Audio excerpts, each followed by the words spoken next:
batang mabait at magalang. Isang umaga,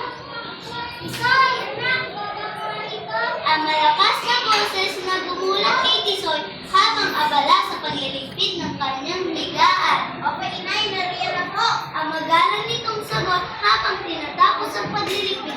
Pagkatapos ay mabilis na itong tumungo upang punta ng kanyang ina.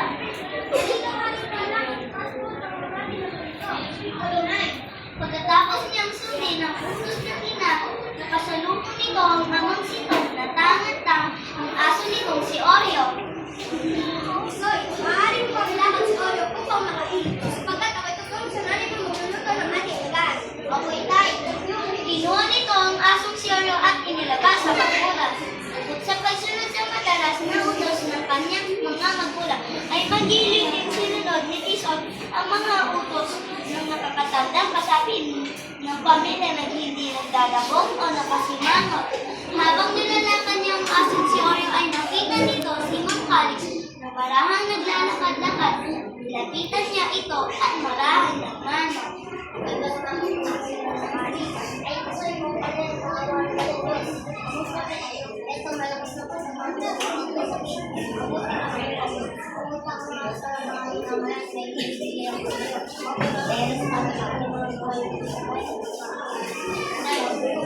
Malimit siyang bumabati sa nakapasalubong niyang mga nakakatanda na nampay sa kanilang lugar.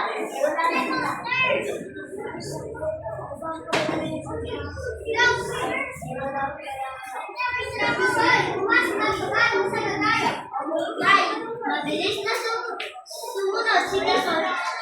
Tinulungan niya maganda ng alusal ang kanyang ina. Pagkatapos ng adaan ay dumating ang palaro nitong si Robert at Ed.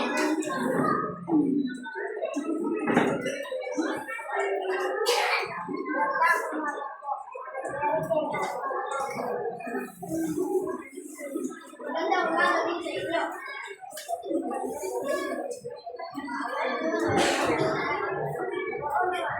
Tisoy! Andito si Ed at Robert! Tisoy, tara mo para ilang pala ako sa pagkulan. Nasabik sa narinig ni Tisoy at nagpaalam sa mga magulang. Tisoy, Ed at Robert, mag-iwin ka sa pagkakyat ang pula at silang nung namukala sa kayo bago kayo mawala ng bayaran sa huwag mo kayo sa matataas sa lahat. Dali-dali umalis ang magkaibigan papunta sa pakura at masayang nanguha ng hinog na bayabas.